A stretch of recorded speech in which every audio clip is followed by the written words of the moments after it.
What's up, everybody? Welcome to the Real Estate Reserve Podcast, the number one real estate investing podcast in the entire country. Got a great guest today. I'm going to let Ian introduce him in a second. If you don't know me, I'm Jason Dillon from Hard Money Bankers, and sitting next to me is Ian Horowitz from Equity Warehouse. Been doing this podcast for the last few years. We have a lot of regulars on this podcast, so welcome back. If you're new or you're just checking out the channel, welcome as well.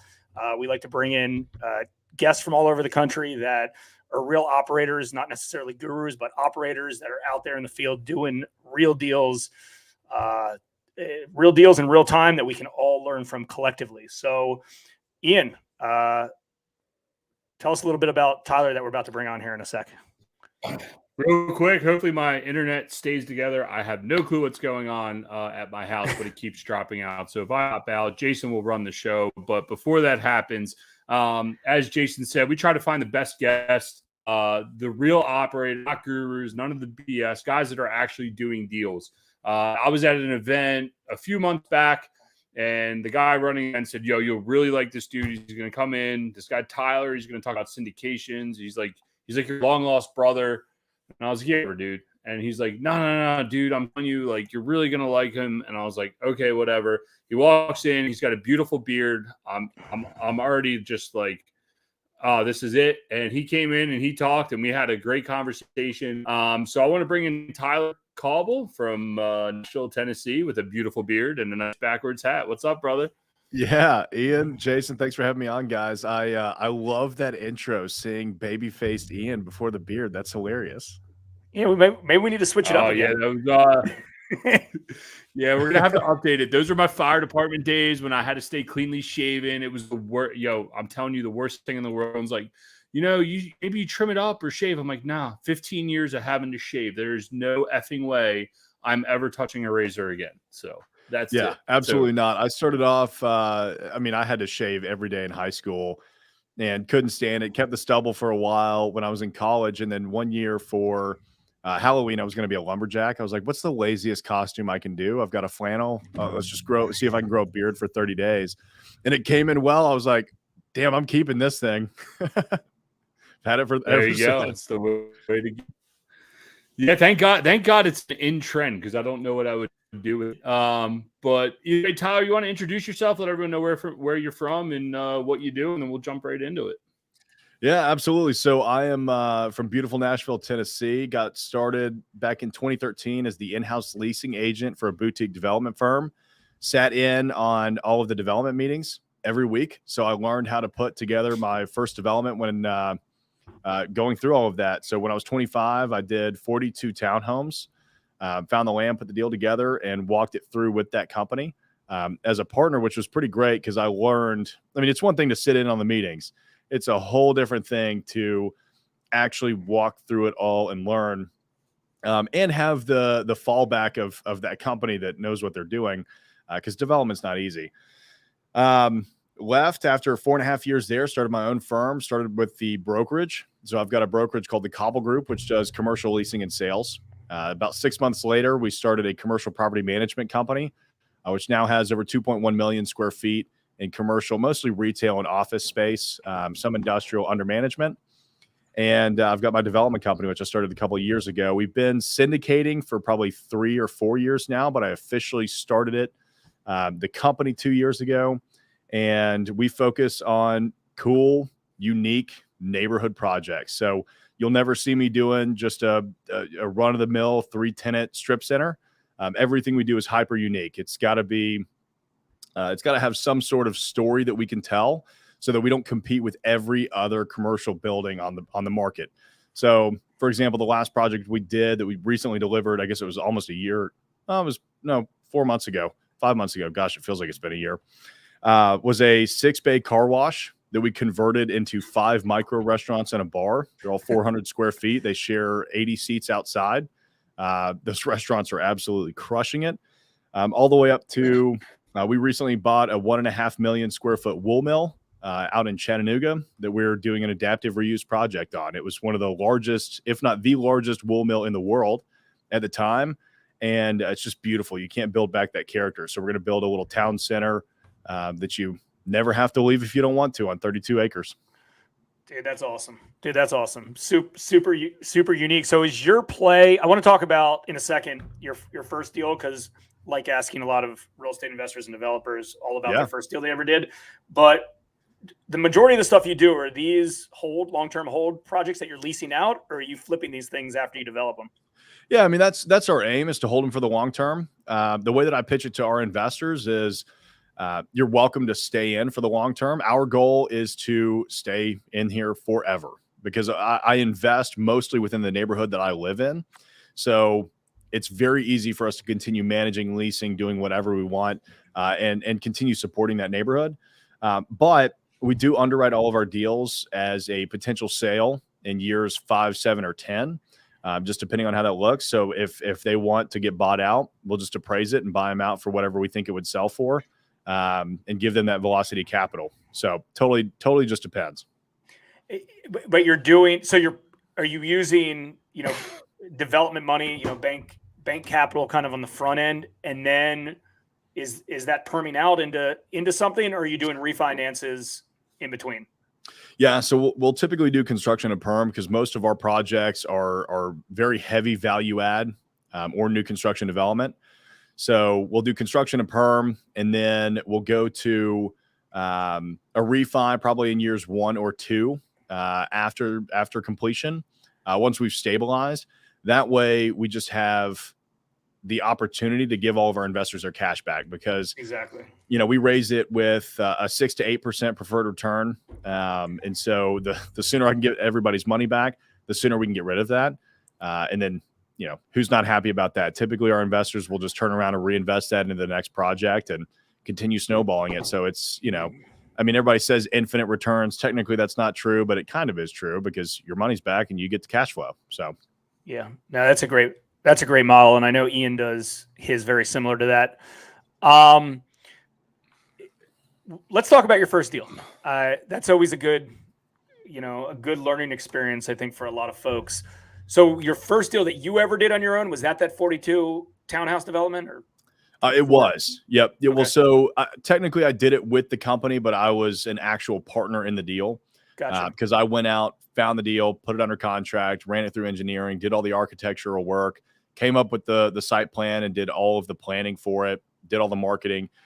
So really I was like the lead developer on that project. The first one that I truly did on my own was about a 6,000 square foot office. And that's probably the one where I'll have more learning lessons. I mean, on the development side, the 42 townhomes, it was incredibly eye-opening. You start to realize how much work goes into these projects before you ever even break ground. And it makes you understand why, somebody will buy something and sit on it for 2 years, because they're going through planning and construction bids and rezoning and all that kind of stuff, which is honestly the majority of the work. Once it's out of ground, they're pretty much done. The 6,000 square foot office was the first deal that I ever found on my own and went out and actually raised capital for. So that was let's talk about that one, because there's probably more experiences in there that your audience can relate with. But I had I'd been in the business for 5 years at this point, and I was still not comfortable raising capital, right? Because to me, like, that's not something I take lightly. Raising capital from individuals, it's a lot of money, and there's a lot of pressure when it comes to taking that responsibility on. So found this building. It was actually a client of mine on the brokerage side had it under contract. He ended up not being able to get his financing, tried to drop it. And, it's a $575,000 deal. You start running the math at 3%. I'm like, 26. I'm like, dude, I need that money. We can't let this drop. So I bring in another client who puts it under contract, and then the exact same thing happens to him. And at this point, I've been working on this deal for 4 or 5 months, and I've already kind of fallen in love with the building. I like the area. So I said, you know what, just assign it over to me. And that was kind of what I needed to take the leap and finally just grow a pair and do the deal. So all the pressure was on from there. I made 2 phone calls to 2 individuals that had known me for years, that I knew trusted me and my decision making, and they both threw in $50,000 each. Probably the easiest capital raise I've ever had, really. And we bought the building. So it was totally vacant. Ended up, we had about $120,000 line of credit on it so that we could do any build out necessary. Only ended up using about 20 grand of that to build out. We leased it out to 2 tenants. And this is wild, man. I never thought that I would be in the middle of something like this, but one of the partners actually ended up disappearing overnight. He got caught up in a massive amount of fraud. He had raised, disappeared with like $10 million of investor funds. He'd been double selling shares. He'd been forging signatures on some of his assets. And so I saw the writing on the wall that this asset was probably going to get frozen by the FBI as they were going to do their investigation. And so we approached the tenant, one of the biggest tenant in the building, and we said, hey, look, we want to sell this building to you. Here's what it'll cost. And here's how much your mortgage payment will be based on this lender that we've already, pulled together for you. You'll own the building and your mortgage payment will be less than your rent. And they saw it and they said, sign us up. And we got out of the deal and walked away. But I was very fortunate in that one. Oh man, dude, that could have been your ending one there. It's a lot you need to recognize. Like when you're raising from other investors, like you really actually need to do your background check and actually have relationships to the type of securities they're offering. And I know you said I made phone calls. It was over, and we've all been there. I mean, I'll be honest with you, and Jay will probably be honest. I call them up, say, hey, I got a deal, and it's real easy, but we got a great relationship. How has your capital raising changed from when you first started to what you're doing today to lead you down that you're in now? Yeah, so that was a tough situation because there was nothing that we could have foreseen to prevent that.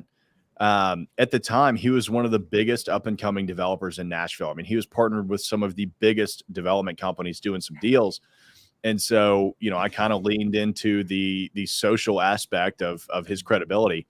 So it's just hopefully just a black swan event. Now, he was actually a partner in the deal, right? So it wasn't a true syndication. He wasn't a limited partner. So now I haven't really changed my capital raising side of things. It's more so who am I bringing on as a partner in the deal that's going to be making decisions, because that partnerships are everything in these. The general partnership, especially when you're doing a syndication, is everything. And if you have one questionable person on that decision-making team, it can cause a lot of problems. So we're very, very careful about who we bring into the deal and give any sort of quote unquote power. What do you think? All that makes a lot of sense. I think Ian and I probably both would agree with you on all that. What do you think is your biggest challenge on these deals? Is it the capital side? Is it finding the deals? Is it the construction component? Is it like, what would you say? Because different people would probably have different answers. Some people might say capital. Some people will be like, it's really hard for me to find deals in today's environment. Like, what would you say has been dealing with people without beards? It's usually pretty tough. Yeah, that's the toughest part of the job. I can't believe it. Yeah. No, for us, it's definitely the capital side. I grew up on the brokerage side, on the property management side, on the development side. So for me, going through construction, going through planning, going through rezoning, coming up with the ideas for the property, that is second nature at this point. It's so easy for us to just go through the design process and create something really cool and unique. The capital side is just not the side of the industry that I grew up in, because the developers that I worked for, they self-funded everything. I mean, they've been doing it for 30, 40 years. Sure. They had enough money to where they didn't need investors. So I just never really learned that side of things. And, raising capital is just not easy. I don't enjoy doing it. For us, it's more of an absolute necessity to continue doing the projects that we want to do. So, we're actively on the hunt for family offices to partner up with, because they can stroke one check for the entire project, as opposed to raising it $50,000 to $100,000 at a time. We just closed out a $4 million capital raise, $50,000 to $100,000 at a time. And you think about how many investors that is, and how many conversations that is, and how much you've just got to put your head down and run through walls to make that happen. And I would rather be spending my time making sure that the development is going to be the best possible development we have. I just don't have anybody else on our team that can do the capital raising as well as I can. So it's kind of out of necessity that I do it. Yeah, you and Ian are alike. You and Ian have similar operations. It seems like on some of the stuff. Yeah. So, how is your operation set up? It seems I'm on your website right now. We'll put the link for everybody watching in the chat, so everyone can learn a little bit more about you as well. But tell us a little bit about kind of your operation, like who you have in place.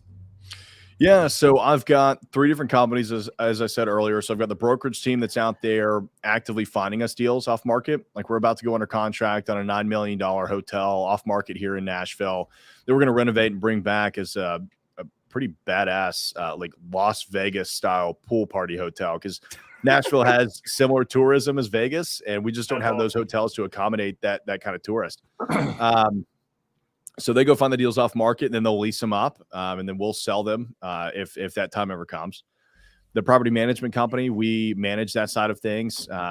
Even on the hotel, we'll be running a pretty significant amount of it. Now we'll actually farm out the operations day to day, since we're just not a built up hospitality company. And then I've got a development team. I've got a development associate who is a fully licensed architect. He was with a pretty big the biggest architecture firm in Tennessee for a while before he came to us. So he oversees our design and construction management. I've got an assistant project manager that works with him just to make sure that we're checking all the boxes. But all in all, I've got a team of about 10 or 12 that helps us on these deals. And like you have bookkeepers and accountants in house, or like assistants, or is like most of these people, like, are these employees or these like outsourced kind of vendors that you partner with on stuff? Yeah. So the 10 to 12 employees, I've got a bookkeeper in house. I've got a fractional CFO. So she's with us pretty much 1 to 1.5 or 2 days a week, just depending on what our needs are. And she's absolutely amazing. She helps us with, everything from financial projections all the way to K1s, which is huge when you're raising a lot of capital. You've got a lot of K1s you got to send out. 100%. So she's fractional. We've got counsel, not in-house, but he's very familiar with every deal that we've got going on, how we structure everything, so it makes everything flow a little bit better. But yeah, we try and keep everything in it. Like our marketing is mostly in-house. We'll outsource some branding if it's a big project. But we try and keep our hands on everything as much as we can. Architecture, engineering, construction, we farm all of that out because we know how to manage that process a lot better than we know how to make subs show up. So at some point we may add a construction arm, but I'm trying to stay away from that for now. Yeah, it makes sense. Yeah, and I got to give credit. When I sent you an email, it said, I'm out. I only answer emails on these days. Out to this person if you need this. Reach out to that person if you need that. How has that been able to? Because I was literally telling Jay, I said, I can't do it. Like, I don't know if I'm a control freak or what it is. I'm like, dude, I can't. I just mentally can't do it. How have you been able to build that process space into your business and have the comfort that things are being handled? I mean, I think a lot of especially real estate, just because I think people are always so hands-on from the very beginning of it. They stay hands all the way through of it. How are you going to go with that piece and actually get people to follow that and get more work done, presumably? Yeah, I mean, look, you totally can do it, and I would highly recommend it if you can, because it's helped me out a lot. I mean, my email signature even says like, note, I rarely check emails. For a faster response, text me. My voicemail says, do not leave me a voicemail. Send me a text message. I can't even remember the last time I checked voicemails. I get so many calls on a daily basis, and a lot of it's spam, but some of it's just brokers that want to, try and make an offer on our stuff, or some of it's, somebody that wants to go grab coffee and talk about getting into real estate for the first time. And, I just don't always have the time to answer all of these phone calls, but I'm in meetings and I've got stuff going on, but I can respond to a text message. And so what I'm trying to do is hyper focus the areas where I am responding to messages so that I know that things don't get missed. So I try to be very transparent about that on all of these other communication platforms, because I can't respond to text messages, Instagram DMs, Facebook messages, emails, LinkedIn messages. I mean, stuff's just going to get lost. And I don't have, 37 hours a day to just respond to that kind of stuff. So it's actually been pretty amazing, because people will see my email, they'll get my voicemail and they love it. They're like, man, I wish I could do that. And they'll shoot me a text message. If you're a real person, you've got something you really want to talk about, you'll shoot me a text and we'll figure it out. So, just as I have grown and have more things to do and to focus on, it's almost out of necessity that I've had to do that because, there are the things that I am good at in the company. There are the things that I am the best at in the company. And that's what I want to spend my time on. And by redirecting any inquiries that I can to the team, it's just taking that workload off my plate. No doubt. No, it's good. It's good you have direction in that and you have that game plan because a lot of people don't. And, they create this business and they gave themselves this unbearable job that they don't want to deal with. Yeah. They don't want to deal with, but they screwed themselves because, they're in too deep. So it's good that you have kind of that all mapped up. Yeah. I've gotten some salty messages back about it.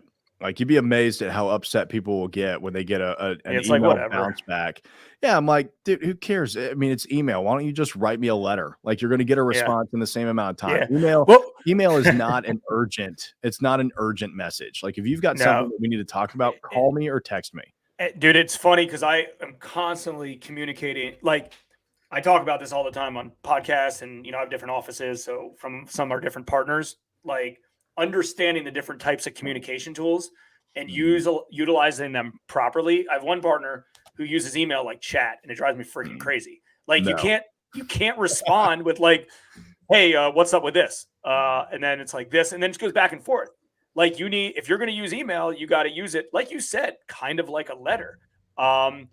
Address it, lay out all your points, and then, get it all back. But a lot of this also has to do with knowing yourself about how you like to communicate, but also when you're communicating with other people, understanding how they like to communicate. Yep. I know this sounds crazy, but like when I don't like text messaging personally for like business inquiries, because I get a lot of text messages and I'll forget about it. Like I'll be on the road and like I organize myself via email through Google Docs and through Gmail applications. And I don't even like the thread emails. I like, the one-off emails. And for the most part, not that like I accomplish my day when my emails are done because that's my email controlling me, but like I organize stuff through that. And if it's garbage, I get rid of it. So, but that's how I am. That doesn't mean how other people are. Most people like text messages because when I'm trying to communicate with people, text messages right in their face. And I notice that's how a lot of people personally like to do stuff, but it also depends on people's age brackets as well. Yeah. And look, if there's attachments and stuff like that, it's going through email. The point that I've just made to my circle is like, if it's urgent, don't expect me to be responding immediately through email. Like it's just not going to happen. Yep. Yeah. No, that definitely makes sense. And I think that's good for everyone, because we all just go through grind. We try to do it all. And, actually knowing how you want to communicate it with is good. I tend to agree with Jay. Tell me if you need something, but if you want something to get done, send me an email because then it's in queue. Kind of going to bounce around on topics here. You're in a super competitive market, Nashville. Like you guys have seen massive explosion. It's not stopping anytime soon. By the way, one of the funnest cities I've ever been in my life. I will give it a shout. How have you been able to deal and find deals, right? Because we're in the Baltimore metro market, granted, buy some stuff outside of here, but you hear guys complain all the time, can't find deals. Yeah, we're in an insulated market, but in the same sense, it's like, dude, there's deals out there. How have you been able to find deals in one of the probably best MSAs in the whole entire country? Knocking on doors and cold calling. It's, that's what we cut our teeth doing. That's what all my brokers do. That hotel that we're working on, one of my brokers stopped into the hotel, knocked on the window and talked to the guy. I always think it's so funny when people are saying there's no deals out there. I'm like, okay, how many buildings have you stopped in and knocked on? 0. Yeah. How many buildings have you cold called? 0. Okay, what are you doing that? Like, how do you know that there's no deals out there? Just because the MLS doesn't have deals anymore doesn't mean there's not deals out there. That's, I've never even felt that way about a market. It doesn't matter how hot Nashville has gotten. We're still constantly finding deals off market. And that's that's where the opportunity is. You just got to get out there and work for it and stop complaining that you can't just sit at your computer with a beer and find a deal. Well, that's everybody who's made money in the last 5-10 years are going to get shaken up right now because they're used to, let's just go on MLS and let's go find a deal. Like, that's not, those are retail deals that exist. And those people have already have in their head, those aren't off market deals. Those aren't discounted deals. Yep. Those are above retail deals that somebody, wants to list at this price. And they've, I totally agree with you, but I think we'll probably see more of that. Like, that's where a larger percentage of deals are going to be coming from out of necessity. I mean, when we started our business 16 years ago, and a few years before that, we owned quite a bit of, we bought quite a bit of real estate. Like, there wasn't stuff, like, I didn't know to go to MLS. Like, that was a small percentage of stuff. It was direct door knocking, mailers, now TV advertisement. It's like old school methods. That's how all big developers and big real estate investors in general find their deals. And it's sad that the majority of the industry doesn't even understand that. Yeah, I mean, look, most of the stuff that's going on downtown, all those skyscrapers, you think that any of those properties are actually hitting the market? No. Of course not. They never do, and there's a reason for it. We're still finding great deals off market, and yeah, maybe it's twice the price of what it was a few years ago. But you just got to be able to design something that is unique enough to where you can command the rents that you've got to get. When I started working on Dickerson Pike, which is what my office is on Dickerson Pike, it's one of the major north-south corridors going in and out of downtown Nashville. And when I started working over here 3 or 4 years ago, you could buy land for $1 million an acre. And I thought that was so cheap. I mean, especially when you look across the river, and it was 4 to 5 times that. And I was calling on all these developers. I was saying, you've got to buy this. This is a deal. This is a deal. And everybody kept saying the same thing. Oh, it's too early. Oh, it's too early. Oh, it's too early. Well, I started buying on Dickerson Pike, and, Oracle ended up making an announcement at the base of Dickerson Pike that they bought a 60-acre campus, 8,500 jobs. And almost overnight, it went up to from, $1 million to $1.5 million to $2 to $2.5 million an acre now. It's like, okay, well, now is it too late? Like, you guys didn't want to get in when it was too early. Now you're saying it's too expensive again. It's like, man, if we had the capital a few years back, I would have bought everything that I could over here, because it's just going to keep going up. You've got all of these factors that play into what makes a good deal. We're on a major north-south corridor. We have some of the best interstate access in the city. We've got one of the fastest growing residential neighborhoods, urban, in the city. I mean, all of these factors, especially with all the jobs coming in, you've got a ton of people that are going to be moving here that need the commercial to support that. So it's so easy for me to look at this and go, yeah, 5 to 10 years from now, there's still going to be massive demand. It's probably going to keep growing. And who you guys should have on the show as well is Dylan Marma. He was on my podcast yesterday. He runs a mobile home park and RV and cabin park fund. He's based in Florida, but this is kind of going back to our conversation a minute ago about finding deals off market. He's got one person on his team whose goal is to make 100 cold calls a day. They're finding all of their deals off market for a fund. I mean, they're crushing it. You can't go online and find mobile home parks for sale, but you can call them. Exactly. And I think you got to know who your owner of your existing facilities are, right? Like, if we're in storage, it's mom and pops. If we're getting into multifamily in other parts of the country, it's mom and pop. If we're a family local to us in Baltimore Metro, it's private, it's private firms. So, and knowing that goes a long way. Again, it goes back to talking point of communicate with you, customer, or anywhere in between. I think that's actually really good to connect it all together. With that being said, and I know I'm free, Nashville is exploding, and you said you could have bought stuff here and there and whatever. You're underwriting deals. How do you deal, and we're going to get into some capital stack stuff, but like, how do you deal with or even underwrite knowing that Nashville's on this massive like hockey stick to the right? How do you try to keep your underwriting conservative doing that for your investors? Because in the end, you're a syndicator. you're trying to get returns for your investors and giving them the true transparent story all the way through this thing. Yeah, I think that we've actually done a really good job of that, because everyone that looks at our underwriting, they're like, this is way too conservative. I'm like, yeah. And it still gives an 18 to 22% IRR. Like, it works. I pitched a group on the hotel deal that we're doing the other day, and we had underwritten this deal after full renovations at $165 a night. Well, the average hotel in Nashville is like $400 a night. So I'm saying that we're going to get the same rates as like the Sleep Inn or the La Quinta Inn down the street, right? That's about as conservative as you can get. And they started laughing. They were like, you're going to get 225. What does it look like at 225 a night? And so I shot them the underwriting. They were like, all right, we're going to give you the money for this deal, because this is crazy. So what we do is we focus on more of what is the minimum amount of cash that we can put into it today to make it cash flow in a way that works and hold it for the long term. So that hotel sits on 2.8 acres. I could put 300 apartment units on it today. The problem with that is it costs about $295,000 a unit to build multifamily right now, not including the land.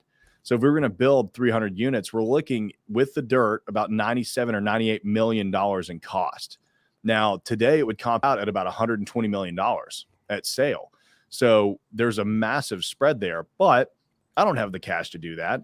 So what I can do is raise cash for a $17 million hotel, renovate it, cash flow it for a few years, then find a private equity group that's either going to buy it from us for an insane amount of money in 5 or 10 years after the area has grown up, or they'll come in and partner with us on it and they'll spend all of the cash. So that's kind of my strategy is let's just grab all of the best pieces of land, put as little as we can into them to cash flow them, and let somebody else come along and write the check later.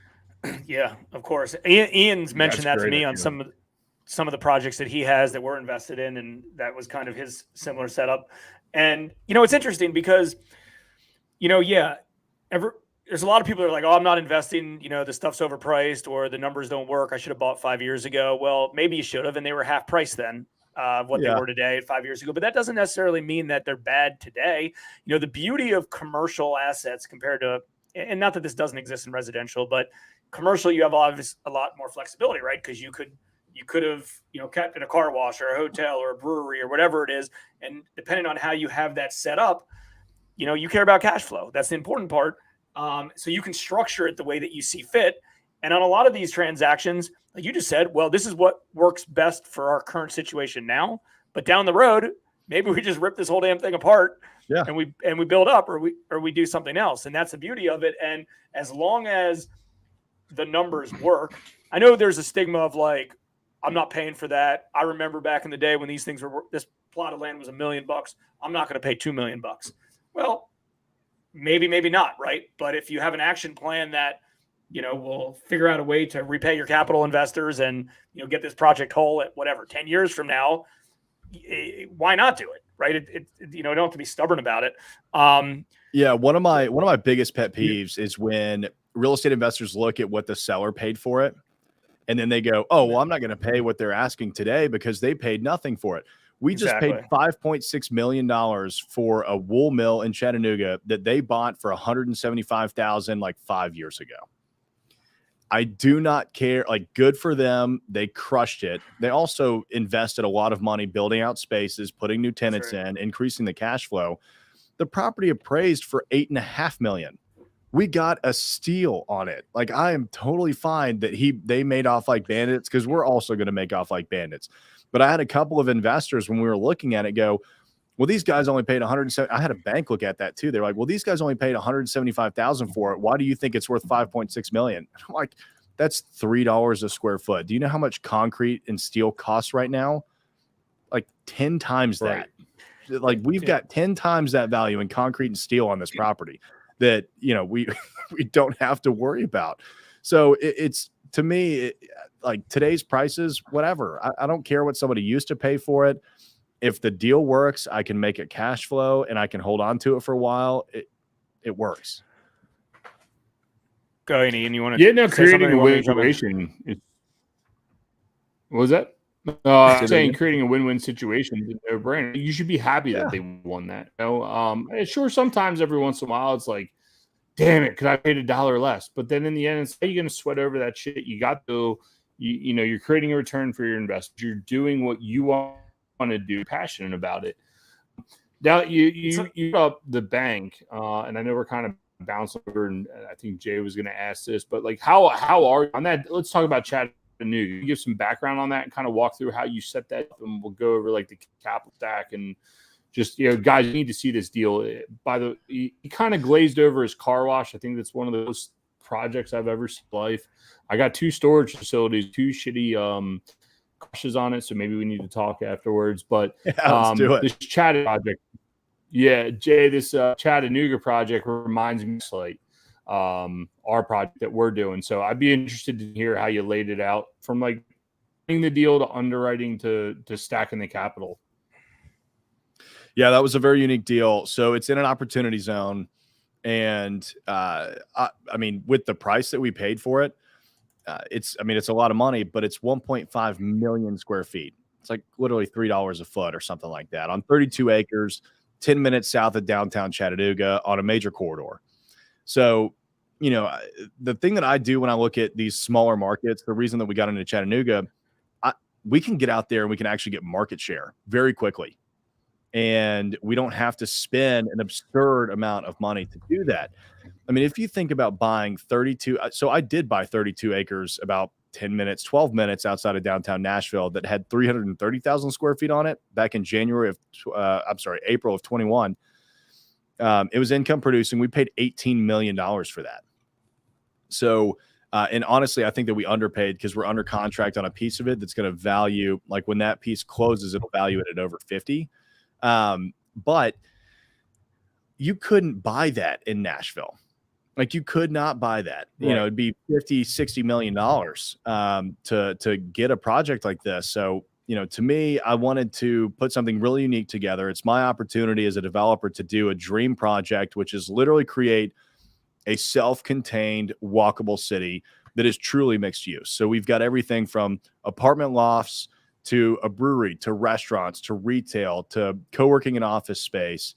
We've got light manufacturing on the site. We'll have a grocery store. We'll have a hydroponic grow facility that supplies the restaurants and the grocery store. Just something incredible. We'll have a music venue out back on 4 acres that, no other project has something like this. And so I knew coming into it, I had to find the right capital because private equity, they give you 3 to 5 years, you double their money, you send it back, you sell the property and move on.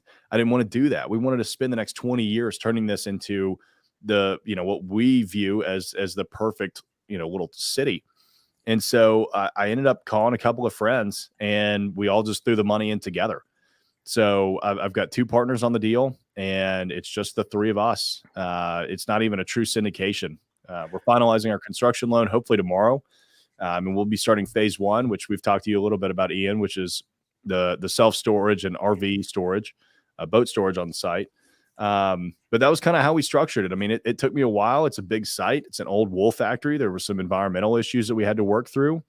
And I think we were under contract for almost 9 months. But yeah, that was... Is this it right here? How do I bring this to screen? Yeah, that image. Yeah. If you go to peerlessmill.com, it'll pull the project up and you'll be able to see it. But yeah, that's it. What is it? You said peerlessmill.com? Yep. Oh, peerlessmill.com. I could do that too. It's LESS. Oh, sorry. Yep. Let's see. Hold Yeah. on. There we go. So did you? And I'm sorry, I missed it. Did you find this on market, or how'd you come across this deal? No, it was off market. I mean, just like every good opportunity is, honestly. I mean, we do buy stuff on market, but the best deals we've ever found. Yeah, that's it. So dude, this is like Gaslight Square. So yeah, I'm telling you, we're really brothers. We're just in different cities. He's in a beautiful, wonderful city, and I'm stuck in Baltimore. That's literally the difference. We got to get you down to Nashville, man. Let's go find some projects. Give you a tax write-off. Let's go. How many facility out in Paris? Was that Paris, Tennessee? I guess everyone vacations out there. The lake. what was it? Not Lake Tennessee, Lake Kentucky or Lake Knoxville. I Yep. forget. Either way, Kentucky there's Lake. a facility out there we've been looking at. What? Sorry, Wait, Jed, how many go square ahead. feet? How many square feet is this? I'm looking at it on my other screen. It's 1.5 million. So it's the tallest building's 3 stories, so it's really spread out. You got It your takes about median. 3 to 4 hours to walk through the whole thing. It's on about 32 acres. Jesus. No, it's massive. And what was your 100,000 square feet? What was your purchase price of this? 5.6 million. 5.6 million. It was like, it's like, hey, I just bought a whole town. Yeah, basically, the whole town of That's Rossville, exactly Georgia, was built around this wool mill. They used to all just walk to work. So when it closed back in the late 60s, the town suffered. I mean, there's 4,500 people in the town now, and at one point it employed 3,000 people. So you can imagine how big of an economic driver this was for the area. I mean, it was so big. It had its own semi-pro baseball team, its own semi-pro basketball team. It's wild. Dude, I'm awesome, gonna bring this back up. Hold on one sec. So who's ever watching this, add to stream. There we go. Yeah, I mean that thing's Yeah, it's nearly 30 buildings. But yeah, that'll be the brewery right there where the furnace room is. I mean, are you going to be concentrated on anything else or just this? I mean, this is a humongous project. It is, but yeah, we've got several other things going. We're not under any sort of timeline on this one, other than we just want it to cash flow because it's the 3 of us. So yeah, I mean, we're working as hard and fast as we can on it. We've got a handful of tenants that are looking at taking down some bigger chunks of square footage. But yeah, I mean, we're envisioning it being probably a 20-year project all in all. But yeah, we just broke ground on a boutique hotel in East Nashville about a month ago. We're about to go under contract on that other hotel. I've got some land under contract that we're currently rezoning. So we're rocking and rolling. Let real quick, our kind of last kind of deal related question. We were going to use, I think when Ian talked about asking you a little bit about a capital stack, I don't know if this one was the best example for it just because you guys kind of self-funded it, but let's talk about like the hotel one in East Nashville. Like, how does your capital stack look between the debt and equity, but with investors? Just to, it's kind of a sexy topic for a lot of people to hear how other operators are raising capital, not necessarily how they're raising capital, but how they're structuring their deals. Because for all of us in the business, like, it's common sense to us. Like, it makes sense. It's like, hey, I'm going to do this, and I'm going to do this, I'm going to do this. Sure.